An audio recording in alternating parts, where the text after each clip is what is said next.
Hello guys, good evening. कैसे हैं आप सब लोग। आज हम लोग 1857 की क्रांति के बारे में जानेंगे। ये हमारा मेन टॉपिक होगा, 1857 की क्रांति। 1857 की क्रांति क्यों हुई, इसके कारण क्या थे और इसके तात्कालिक कारण क्या बने 1857 की क्रांति के। इसके सबसे 3 महत्वपूर्ण कारण थे: राजनीतिक कारण, आर्थिक कारण और सामाजिक कारण। तो आइए हम वन बाय वन जानने की कोशिश करते हैं कि इसके राजनीतिक और आर्थिक और सामाजिक कारण क्या क्या थे। पहले तो इसके राजनीतिक कारण हम लोग जानते हैं। तो राजनीतिक कारण में इसकी सहायक संधि सबसे महत्वपूर्ण, सबसे स्थान रखती है। राजनीतिक कारण में अंग्रेज क्या करते थे, अगर कोई भारतीय राजा उन्हें कर नहीं दे सकता था तो वो उसका आधा राज्य हड़प कर लेते थे और उसको ये झूठा सांत्वना देते थे कि अगर कोई भारतीय राज्य आप पर हमला करेगा तो हम आपकी उससे रक्षा करेंगे। तो अंग्रेज़ों की ये बहुत ही चालाक कूटनीति थी कि सहायक संधि के रूप में ये भी एक राजनीतिक कारण था 1857 का विद्रोह का। दूसरा था हड़प नीति। हड़प नीति में अंग्रेज़ क्या करते थे, ब्रिटिश सरकार थी जो निसंतान राज्य हुआ करते थे, जो राजा हुआ करते थे, वो उनके राज्य को हड़प लेती थी। ये लॉर्ड डलहौजी की नीति थी। वो राज्यों को, पहले क्या होता था कि राजा जो जिनकी संतान नहीं होती थी वो वारिस को गोद ले लेते थे, और इस हड़प नीति जब डलहौजी लेके आया तो वो है ना, उसने ये कानून ला दिया कि है ना, कोई भी राजा किसी भी संतान को गोद नहीं ले सकता था। तो जब राजा किसी भी संतान को गोद नहीं ले सकता तो वो राज्य अंग्रेज़ों के अधीन हो जाता था। जब उसके बाद जब उस पर शासक नहीं रहता था, उसका कोई वंश चलाने वाला नहीं रहता था, तो वो राज्य स्वतः ही अंग्रेज़ों में मिल जाता था। तो ये थी हड़प नीति का दूसरा राजनीतिक कारण। तीसरा था मुग़ल बादशाह के साथ अपमानजनक व्यवहार। तो अंग्रेज़ क्या करते थे, बार बार भारतीय राजाओं, मुग़ल बादशाहों को अपमान महसूस कराते थे। ये भी एक 1857 की क्रांति की मुख्य वजह बनी। तीसरा था पेशवा के साथ अपमानजनक व्यवहार। तो अंग्रेज और जो ब्रिटिश इंडिया कंपनी थी वो ऐसे ही करती थी, भारतीय राजाओं को, यहाँ की जनता को एक दूसरे के खिलाफ भड़काना, उनका अपमान करना। ये उन लोगों का भारत पे शासन करने का एक वो था कि वो भारतीय राजाओं को हमेशा नीचे दिखाते रहें ताकि वो कभी उठ ना पाएँ। तो ये भी एक राजनीतिक कारण बना 1857 के विद्रोह का। तीसरा था अवध का अधिग्रहण, पांचवा था अवध का अधिग्रहण। तो जो भारतीय राजा थे, अवध राज्य था, उसका भी अधिग्रहण एक प्रमुख कारण बना 1857 की क्रांति का। 1857 की क्रांति का सेकंड नंबर पर आता है हमारा आर्थिक कारण।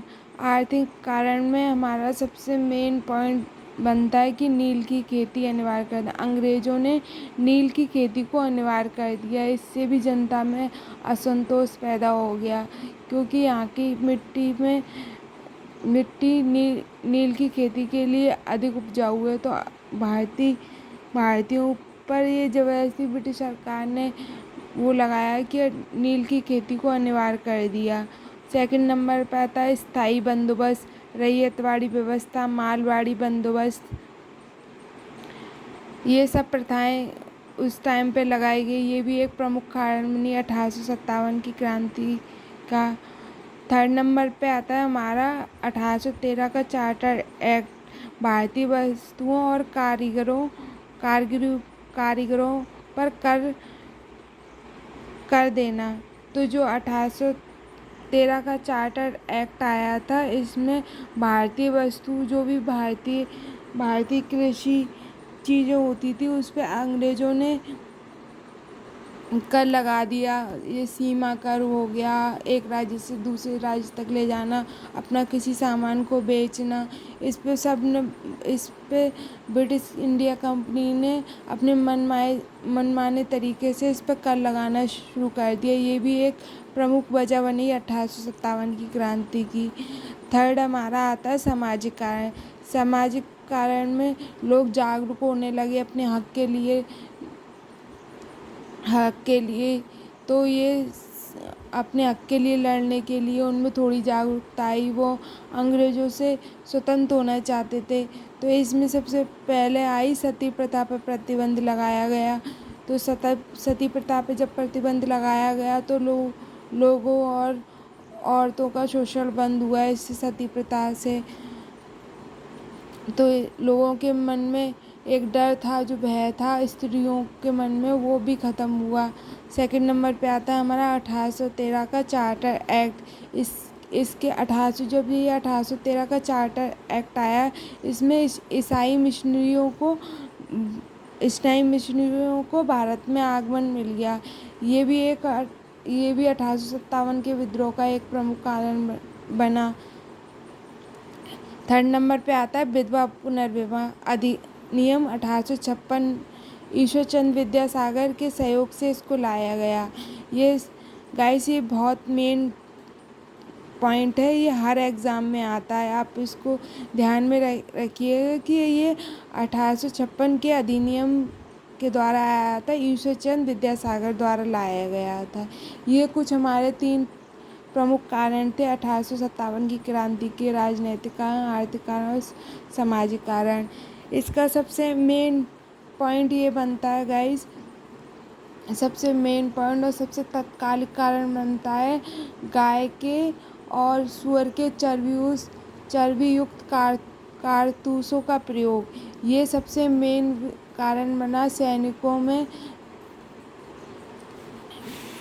में विद्रोह के लिए। तो आइए हम इसको भी एक बार देख लेते हैं।